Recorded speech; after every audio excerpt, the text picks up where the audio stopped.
We start with breaking news this morning. A Tacoma, Washington police officer has died after being shot several times.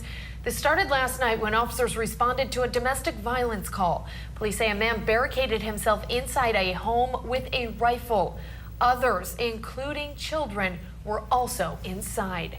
Hello, everyone. It's Thursday, December 1st. I'm Kelsey Anderson. And I'm Brian Levin. KBOI2's Lauren Clark has been following us. She brings us more details on this officer-involved shooting. Yes, Kelsey and Brian, we have new information. Our sister station in Seattle is reporting the 38-year-old man suspected of killing the Tacoma police officer is dead, and the standoff is over. This is coming after a 10-hour standoff of officers staking out the home where the suspect was barricaded. What began as a domestic violence call tragically ended the life of a 45-year-old police officer. Tacoma police say a man was fighting with his wife. The man locked his wife out of the home and refused to let her back in.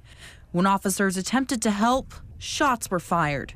They just said that they wanted to talk to him, and gunfire started, and it wasn't them that started it. It still remains unclear if officers returned the fire, but what is clear is that others were in that home, including Christy Krosky, who rents the home out to the suspect and his wife. She barricaded herself in the bathroom before she was able to escape. A family member also says a woman and 2 children were in the basement with the suspect when shots were fired, but they also made it out and were led to safety. Brandon Green saw the scene unfold and said there was a real sense of urgency to get in an ambulance into the crime scene to save that officer's life. I'd say they were in a hurry for sure. I mean, definitely intense, definitely a lot of emotion, it sounded like.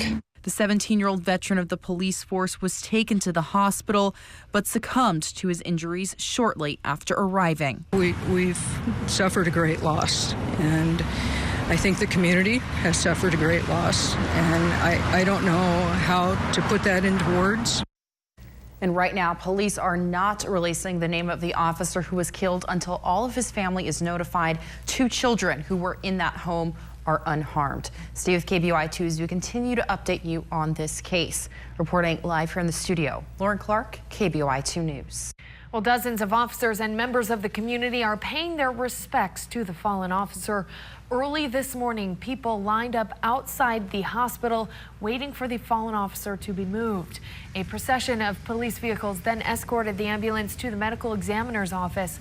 Police will remain on duty and standing with the officer until he's laid to rest.